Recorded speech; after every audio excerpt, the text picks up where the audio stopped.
नमाज के अंदर अपने कपड़ों को फोल्ड करना, जैसे ये आपकी आस्तीन है तो इसको ऐसे फोल्ड कर लें और आधी कलाई से ज्यादा अगर आपने अपनी आस्तीन फोल्ड की हुई है, और इसी तरह अगर आपकी शलवार थोड़ी लंबी थी तो आपने जनाब ऊपर करने के लिए उसके सुड्डे चढ़ा लिए, या पैंट पहनी हुई थी तो नीचे से पैंट को फोल्ड कर लिया, तो नमाज मकरूए तहरीमी होगी। इस बारे में बुखारी शरीफ की हदीस मौजूद है।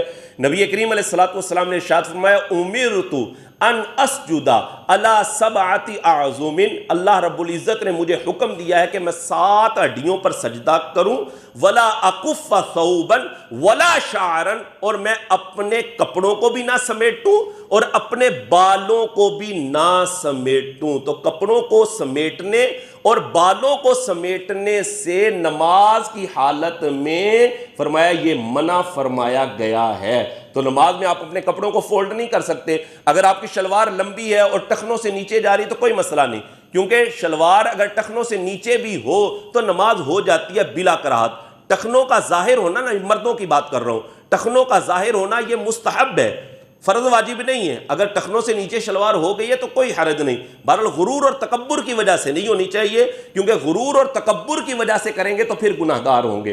गुरूर और तकब्बुर की वजह से नहीं है, बल्कि वैसे ही शलवार नीचे हो गई है, जैसे बाज़ लोगों का पेट बाहर निकला होता है तो इज़ार जो है वो नीचे सरक जाता है, शलवार टखनों से नीचे हो जाती है। अगर गुरूर और तकब्बुर की वजह से नहीं है तो कोई हरज नहीं, आप इस हालत के अंदर नमाज पढ़ लें। लेकिन अगर आप ऊपर सुड्डे चढ़ाएंगे तो फिर आपकी नमाज मकरूए तहरीमी हो जाएगी। इसी तरह बालों को समेटने से भी मना किया गया है। यह मर्दों के लिए है कि मर्द जो है वो अपने बालों की चुटिया नहीं बनाएगा, जूड़ा नहीं बनाएगा। अगर वो जूड़ा बनाएगा, चुटिया बनाकर इस तरह नमाज पढ़ेगा तो उसकी नमाज मकरूए तहरीमी होगी। औरत अगर जूड़ा बनाती है अपने बालों का और जूड़ा बनाकर वो नमाज पढ़ती है तो उसकी नमाज बिल्कुल दुरुस्त है, बिल्कुल जायज है। जो हुक्म दिया गया है ना कि बालों को नहीं समेटना, ये मर्दों के लिए हुक्म है। बहरहाल के कपड़ों को समेटने से मना फरमाया गया। अगर कोई इमाम मस्जिद अपने ऐसे सुड्डे चढ़ाता है नमाज की हालत में तो उसके पीछे भी नमाज मकरूए तहरीमी वाजिबुल इआदा होगी।